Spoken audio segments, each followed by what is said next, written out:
पारू मालिकेतील 27 ऑगस्टचा संपूर्ण भाग. चला तर काय घडणार आजच्या भागात पाहूया. प्रीतमला प्रियाबद्दल सगळं आठवत असतं. प्रिया मॅडम, आता तरी माझ्या आयुष्यात आलात, असं अर्धवट सोडून नाही जाणार. प्रिया अंगावर घेऊन उडी मारून आत येते. वॉचमन चोर चोर म्हणत ओरडतात. तेवढ्यात दामिनी उठते. माझे दागिने, माझे दागिने, चोर आलेत, उठा. काय चाललंय असे म्हणते. सगळे बाहेर गोळा होतात. अहिल्या, काय चाललंय? वॉचमन, आत कोणीतरी शिरलंय. निशा म्हणते. आता कुठं झोप लागायला लागली होती, आता हे काय नवीन?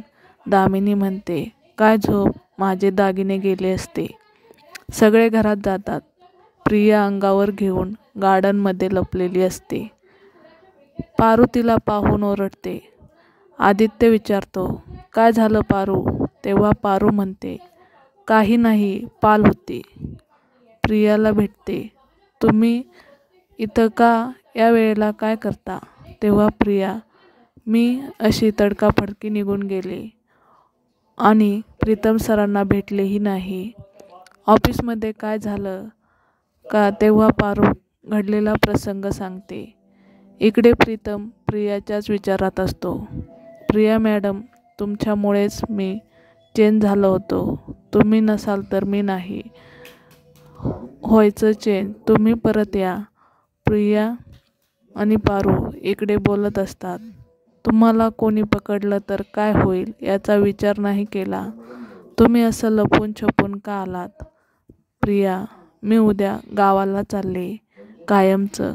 त्याआधी मला प्रीतम सरांना भेटायचंय, एकदाच प्लीज, असं म्हणून पारूला सांगते. पारू त्यांची भेट घडवते. प्रियाला अचानक बघून प्रीतम म्हणतो, मला आता भास देखील व्हायला लागलेत. मला आता का दिसताय? मी किती प्रयत्न केला थांबवायचा, तेव्हा नाही थांबलात. आता का थांबता? मी नालायक आहे. तुम्ही भास आहात तरी तुमच्याशीच बोलतोय मी. प्लीज माझ्यासमोर या. माझं खूप प्रेम आहे तुमच्यावर. तेवढ्यात पारू तिथं येते. तेव्हा प्रीतम म्हणतो, तू तरी खरी आहेस का? पारू म्हणते, हो, मी खरीच आहे. म्हणजे तुम्ही पण खरंच आहात. तेव्हा प्रीतम खूपच खुश होतो आणि गुडघ्यावर होऊन प्रियाला प्रपोज करतो. प्रिया मॅडम, माझं तुमच्यावर खूप प्रेम आहे. तुम्ही नसताना तर हा बदललेला प्रीतम असा नसता. प्रिया, पण दारू मी सोडली, त्या मिहीरनं पाजली, मला सगळं सोडलं तुमच्यासाठी. जगणंही सोडेल. तुम्ही सांगा ते सोडेल. तेवढ्यात आदित्य येतो आणि मला आणि आईलाही सोडशील का असं म्हणतो. मला अंदाज होताच काहीतरी गडबड आहे. उगाचच वॉचमन आरडाओरडा करत नव्हते. पारू, तू पण खोटं बोललीस. आईने हाकलून दिले प्रियाला तरी घेऊन आलीस. कोण आहेस तू? प्रीतम थांबायला सांगतो. पण पारू म्हणते, प्रीतम सर, जे काय खरं आहे ते सांगून टाका. तेव्हा प्रीतम सांगायला सुरुवात करतो. मला माझं प्रेम मिळवून दे. त्यांच्याशिवाय कुठल्याच मुलीचा विचार करू शकत नाही. प्रिया ही हात जोडून आदित्यला समजावते.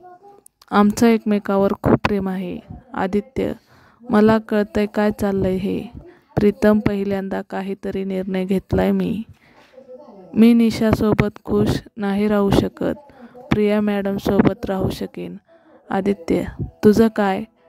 काल कोणीतरी वेगळी होती, परवा कोणीतरी वेगळी, आणि आज ही. प्रिया आदित्य खूप चिडतो. अरे, मी तुला एका मंडपातून घेऊन आलोय घरी, आठवतंय ना? का विसरलाच? मुलीच्या बाबतीत तू सिरियस नाहीस. बंद कर हा खेळ याचा. आईवर काय परिणाम होईल याचा विचार केलायस? आईने निशाला तुझ्यासाठीच निवडलंय. आईच्या विरोधात जाऊन एवढी हिंमत तुझी. तेव्हा पारू आदित्यला सांगते, प्रीतम सर आता बदललेत. एकदा विश्वास ठेवा त्यांच्यावर. आदित्य पारूला गप्प बसायला सांगतो. प्रीतम पारूला काही बोलू नको. मी माझ्या काळजीपोटी बोलते. आदित्य, आता तुझ्याकडे 2च ऑप्शन आहेत. आत्ताच्या आत्ता प्रियाला घेऊन घराबाहेर जा आणि चेहरा नको दाखवू परत आम्हाला.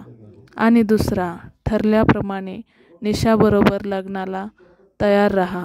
तेव्हा प्रीतम म्हणतो, होऊ दे तुझ्या मनासारखंच, आणि प्रियाला घेऊन घराबाहेर पडतो. तेव्हा पारू आदित्यला सांगते की प्रीतमला थांबवा. आता आदित्य प्रीतमला घरी येऊ शकेल का हे पाहणं उत्सुकतेचे ठरेल.